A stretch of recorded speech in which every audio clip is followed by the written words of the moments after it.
Huyo ni Wairimu Kimani, yeye ndio ako US. Kuna hizo vitu zote, kuna hizo machines, wanatoa kakichwa, wana fix somewhere else. Yala utwike ni damoralia, huyo si dama.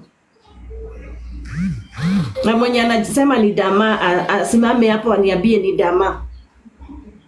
Sasa kwa dama hajaingia nini aone hizo vitu zenye zimetrend. Bwana wakufanya live, bwana wakuleta ikiwa live video, achana na audio. Ati? Sasa kama ilikuwa call, si inasemekana ilikuwa call. Call whether wangefanya video call. Wangefanya video call.